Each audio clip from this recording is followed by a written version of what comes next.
Hey, what's going on, YouTube Nation? Hey, this is the Lies You Tell with Uncle T, and I'd like to thank all my subscribers.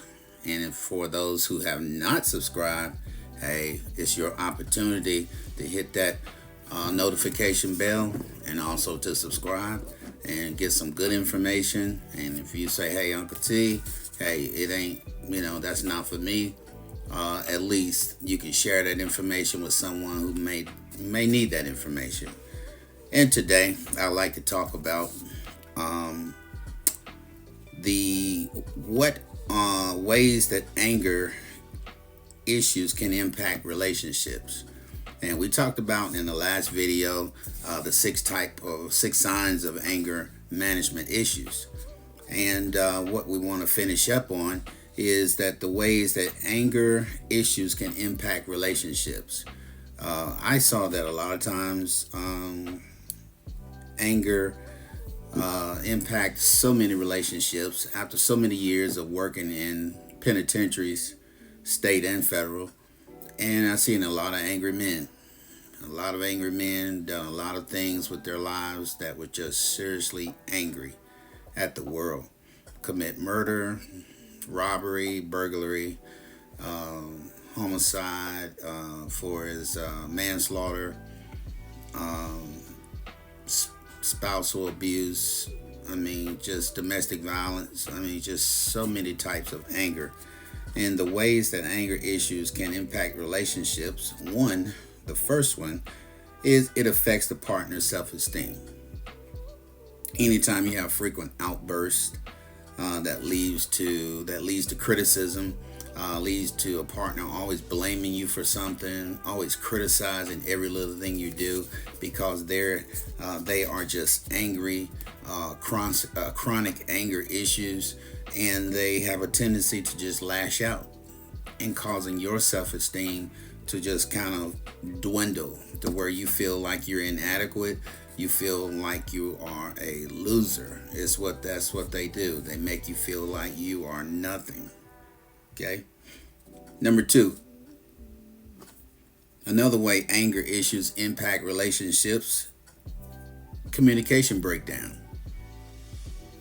Intense anger can hinder effective communication, making it difficult for both partners to understand each other. Let's say you have an issue, your partner is always angry or always tense or stressed out all the time. You're trying to make a point, you trying to get a point across as to a situation that may be your relationship, but he or she will not listen because they have a chronic anger problem. And they don't want to hear your perspective. They don't want to hear how you feel about it. They really don't care what you think. And a lot of times that when you have anger issues, these are the parameters, or these are the things that come out of that.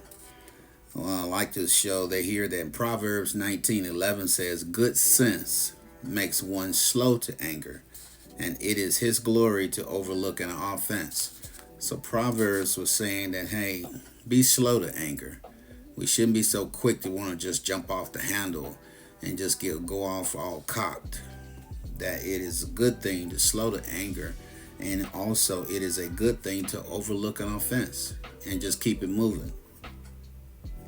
Another thing that anger does in a relationship, it erodes trust. Repeated anger explodes can erode trust, and the partner may feel future outbursts and become very wary of the individual's emotional stability. You see that a lot of times in relationships where a person will just do whatever they have to do to avoid any outburst. They won't bring up any subjects that they know that's your trigger. They will walk a fine line, and they get to a point to where they do not trust you to talk about anything, and they'll start discussing or talking to someone else because you're just a loose cannon. And we see here that relationships are impeded, and it erodes trust. and a person is not very stable. A woman or a man wants to feel emotional stability, especially a woman. She wants to feel that she can come to her mate, talk to her mate about anything, and not get backlash. But when you have loud outbursts or just any outburst, and every time she wants to come to you and discuss something, it just your trust level just goes out the window. The next one, emotional distance. Unresolved anger can create emotional distance, causing partners to withdraw emotionally to protect themselves from the intense anger. A lot of times people won't talk. You ever been around someone whose spouse or boyfriend is very loud, or he comes across as a bully, or he or she comes across as very dominating and a control person? You'll see that their mate or who they're with is very quiet. They don't say too much. And if they say too much, it's very little words. They don't say much at all because they know that that's going to send them over the edge if they start talking.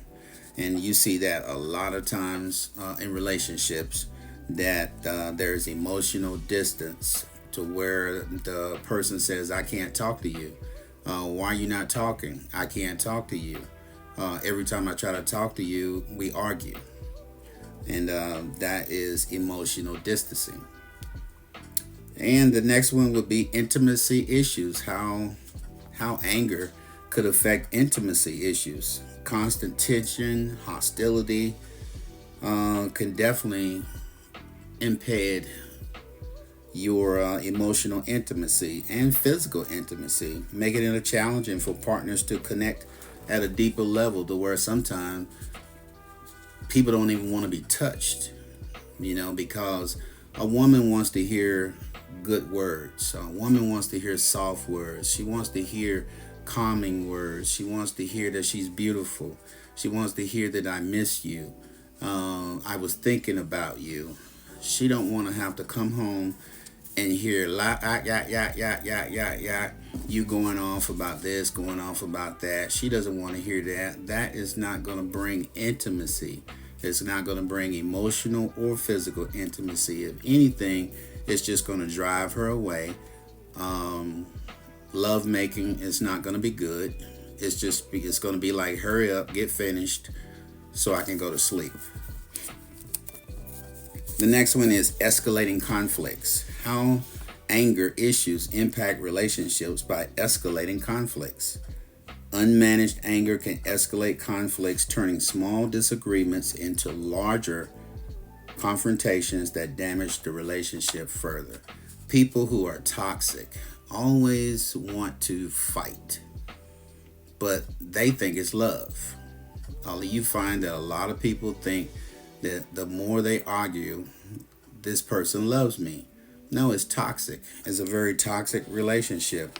Always having conflicts, always arguing, always fighting, and smaller disagreements lead to larger disagreements. And when you have larger disagreements, things get worse. Sometimes there's domestic violence. Things like this happen.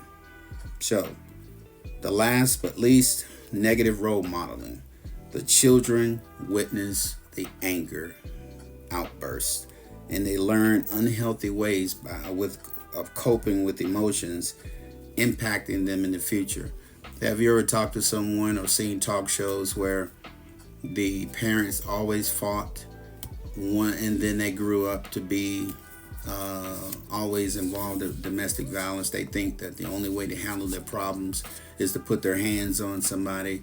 The father taught the only way to make a woman listen to you is that you have to beat her, or a woman feels that the only way to make a man listen to you, you have to curse him out, or do certain things to him, or poke the bear, as to say, to get him to move when you need him to move. And these are all unhealthy, toxic ways to deal with the relationship when it comes to anger. And if you know anyone who has a real anger problem and the relationship has been affected to where your communication has broke down, your trust has broke down, you are experiencing emotional distance, your intimacy issues your intimacy is at zero. You're always having conflicts, and your self-esteem is tore up. It's time to maybe take a break and get out of that relationship, because it's not going to be good in the end.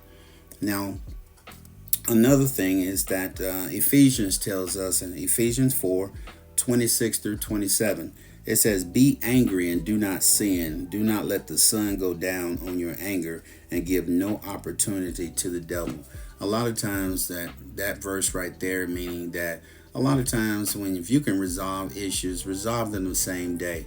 Try to get the relationship repaired, get back to where you need to be. Don't let this anger fester. Let it build up.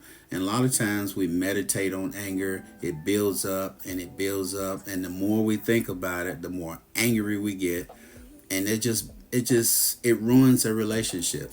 It ruins a relationship. It's best to nip it in the bud.